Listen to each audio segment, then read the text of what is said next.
Dhaka premier লিগের match চলাকালীন তামিম বুকে ব্যথা অনুভব করেন, যা প্রথমে সাধারণ গ্যাস্ট্রিকের সমস্যা বলে মনে করেছিলেন। তবে পরে তা গুরুতর আকার ধারণ করে। শাহিনপুকুরের বিপক্ষে ম্যাচ শুরুর আগে যথারীতি টস করতে যান তামিম। তখনই হালকা বুকে ব্যথা অনুভব করেন। প্রাথমিকভাবে তিনি দলের ফিজিও ও ট্রেনারকে বিষয়টি জানান। যেহেতু এটি গ্যাস্ট্রিক জনিত ব্যথার মতো মনে হচ্ছিল, তাই তিনি গ্যাস্ট্রিকের ওষুধ গ্রহণ করেন এবং মাঠে ফিরে আসেন। তবে কিছুক্ষণ পরও ব্যথা কমেনি, বরং আরও বাড়তে থাকে। সতর্কতার অংশ হিসেবে তাকে দ্রুত নিকটস্থ হাসপাতালে নেওয়া হয়।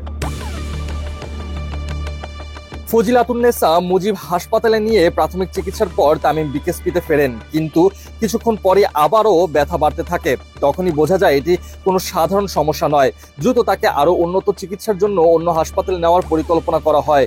মোহামেডান স্পোর্টিং ক্লাবের ম্যানেজার শিপনের পরামর্শে হেলিকপ্টারে করে ঢাকায় আনার ব্যবস্থা করা হয়। কিন্তু অবস্থার আরও অবনতি হওয়ায় বিকল্প ব্যবস্থা হিসেবে তাকে সাভারের কেপিজে হাসপাতাল ও নার্সিং কলেজে নেওয়া হয়। সেখানে চিকিৎসকেরা পরীক্ষা নিরীক্ষার পর তার হার্টে ব্লক শনাক্ত করেন। এরপর দ্রুত এনজিওগ্রাম করা হয় এবং তার হার্টে রিং পরানো হয়। এখন তামিম কার্ডিয়াক কেয়ার ইউনিটে বিশেষজ্ঞ চিকিৎসকদের নিবিড় পর্যবেক্ষণে আছেন। চিকিৎসকরা জানিয়েছেন, পরিস্থিতি উন্নত হলেও এখনই ঝুঁকি পুরোপুরি কেটে গেছে বলা যাবে না। তাকে সম্পূর্ণ বিশ্রামে থাকার পরামর্শ দেওয়া হয়েছে এবং তার সুস্থতা নিশ্চিত না হওয়া পর্যন্ত নিয়মিত মেডিকেল পর্যবেক্ষণ চলবে।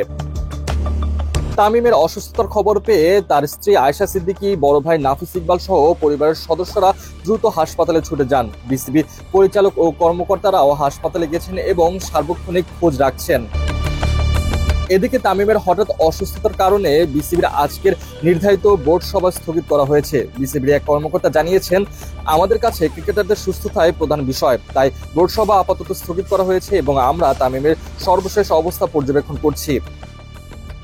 তামিমের অফিসিয়াল ফেসবুক পেজ থেকে সবাইকে তার জন্য দোয়া করতে বলা হয়েছে, যাতে দ্রুত সুস্থ হয়ে স্বাভাবিক জীবনে ফিরতে পারেন। সামাজিক যোগাযোগ মাধ্যমে তার সতীর্থরা, সাবেক ক্রিকেটাররা এবং ক্রিকেট প্রেমীরা শুভকামনা জানিয়ে পোস্ট দিচ্ছেন। বাংলাদেশের ক্রিকেট ভক্তরা অধীর আগ্রহে অপেক্ষা করছেন তামিমের সুস্থতার জন্য।